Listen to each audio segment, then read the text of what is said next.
Everyone needs to read this book immediately. You know what I mean? Like, that's a bad friend. And so too much scrolling and too much Pinterest, that combination is deadly for an artist because... And it hurts. It hurts like a mother when like, that's air dry clay.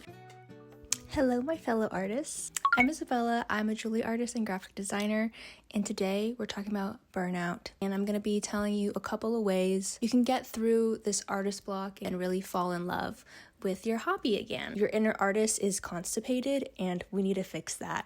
Let's get into it. The dopamine detox.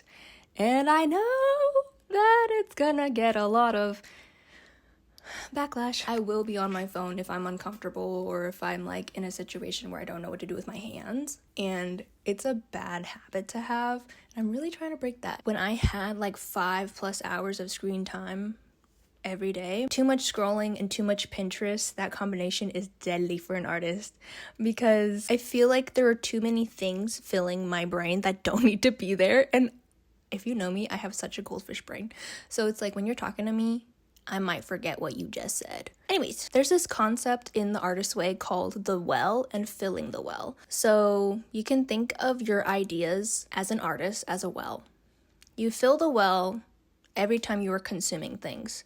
This includes experiences, like living your everyday life, conversations you have with people, things that you look at like a pretty flower, short form content, long form content. All of that is filling your well, and you are subconsciously getting inspiration from it. Taking from the well is when you are putting the things that you have found and collected into art, or, exporting it from your brain somehow. LOL. But like, what happens when you got too much stuff in your well? When you are constantly filling the well with all this gunk, it's gonna be hard for you to sort through and find the things that are actually inspiring your art. I feel like I'm on a roll today.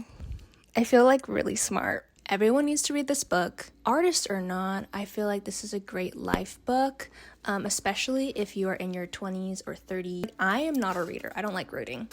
But this book has helped so much, giving me tangible tasks to do in order to reflect on why I have been so mean to myself about being an artist. Like, forces you to kind of thinking about what you want for yourself as an artist, but also just like how you want to live your life. I wanted to share a couple of quotes that I thought maybe you resonate with and maybe you don't. So page 68 says, "If a child has ever been made to feel foolish for believing himself or herself talented, the act of actually finishing a piece of art will be fraught with internal shaming."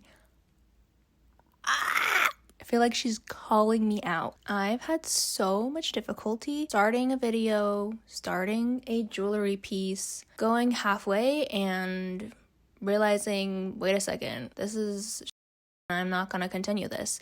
But that's so mean. Anyways, it's another reason why I recommend this book. Makes you think about how maybe it came from something that someone said to you in the past. Another tip that I have that goes along with more of the internal reflection is positive affirmation. Positive affirmation. I know you probably heard it before. It's such a buzzword nowadays, but it's like, it actually really works. It really works. No one knows what's going on in your head except for you.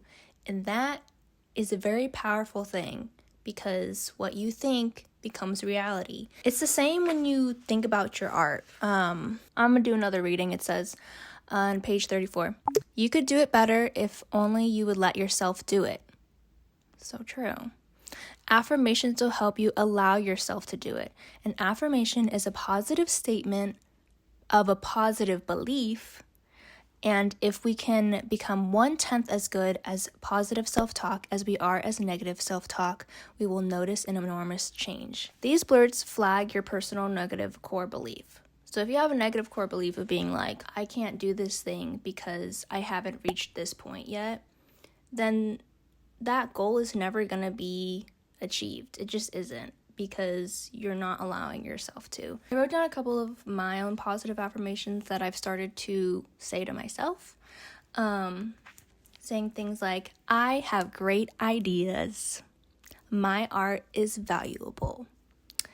I may not be where I want to be, but every time I create and the more time I put into it, the better I get and the more I improve. I am in competition with no one, and there's more than enough to go around. So something that you could think about for yourself is, what are some of your negative core beliefs? One of the negative core beliefs that I have is there are so many YouTubers out there, there are so many content creators out there, there's no point for me to start.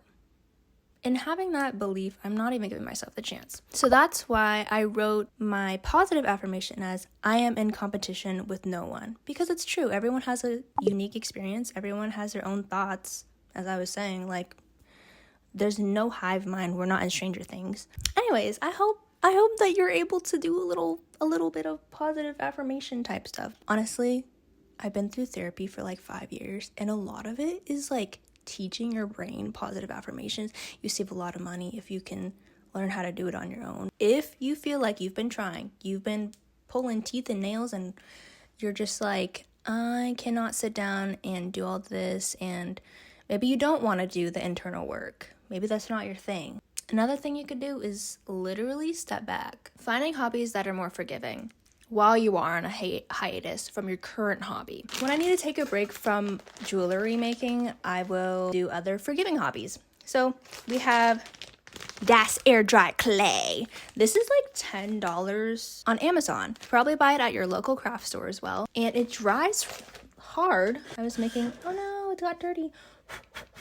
I was making a little biscuit clay dish. Super fun, super simple craft. When it gets dry, you just add more water to it and you mush it, and then you can keep working on it. There's probably more technical things to that. I was trying to make a little Hirono doll version of my girlfriend. Another forgiving craft is drawing. You can use Crayola.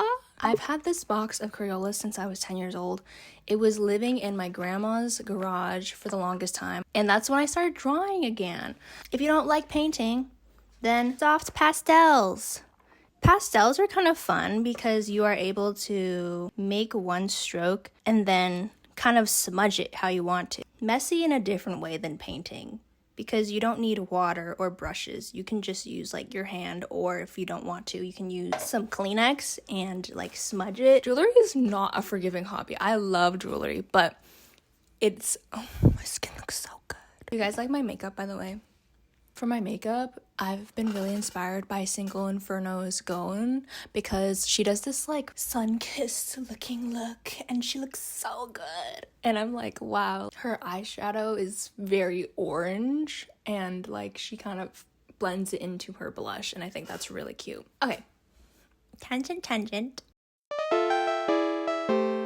Jewelry is not one of those hobbies because this is a bead. It is so tiny, it takes so long. You have to cut the wire, you have to put the wire through the bead, form 2 loops on the ends, and then that's how you get one of these. And then from that, you connect all of the beads together. But if you don't like the design, by the time you've connected all of them, I might as well make something new, because it takes way too long to like unconnect the beads. But look how beautiful.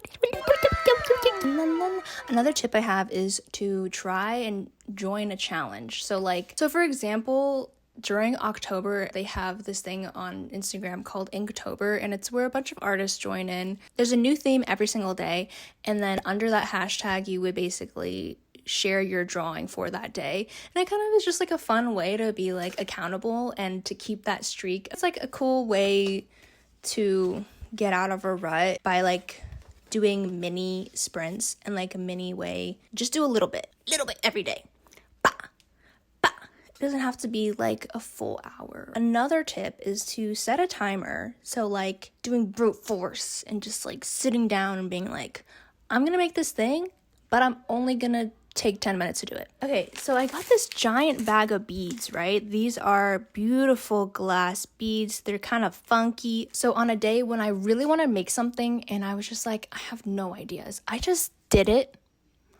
I set a timer for like 15 minutes. These are earrings. I used a wire, I beaded it, and I wrapped it around to make it look like a little planet. My very last tip that I want to share are artist play dates. Just hit up a friend and be like, hey, want to go do this craft together? Doesn't even have to be anything super hard. One of my friends and I, she had a bunch of coloring books and just a set of markers. And so we went and we just colored, and that was really fun. I didn't have to make anything. I just had to choose what colors I wanted. And, you know, it's like a pretty simple craft, but it is still a way to kind of get that ball rolling. So yeah, I always think that like having a friend there is very helpful, and maybe you'll be a little bit out of your mind. Another thing that I made recently was going on a little ceramics date. We went to this shop. Let me show you. So it's kind of like a Color Me Mine. They basically have a wall full of ceramics, and you just pick out something that you want to paint and you paint it there. They have all the supplies, they have sponges, they have brushes, they have all the paints. And so I picked out this little shark dude. And I thought he kind of reminded me of Jeff from Marvel Rivals, and I thought that was so cool.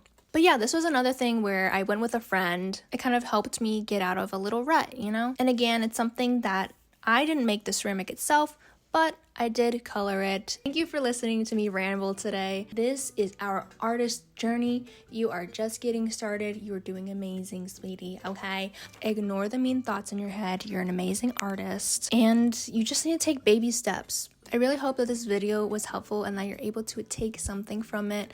If it was, please let me know by liking this video. Let me know other things that you have done in the past or in the present to kind of get out of a slump, an artist slump. It's really nice that we're all able to help each other, because I think we need more artists in this world, if anything. But yeah, in the meantime, have a wonderful day, drink water, stay safe, and see you all in the next one. Bye-bye.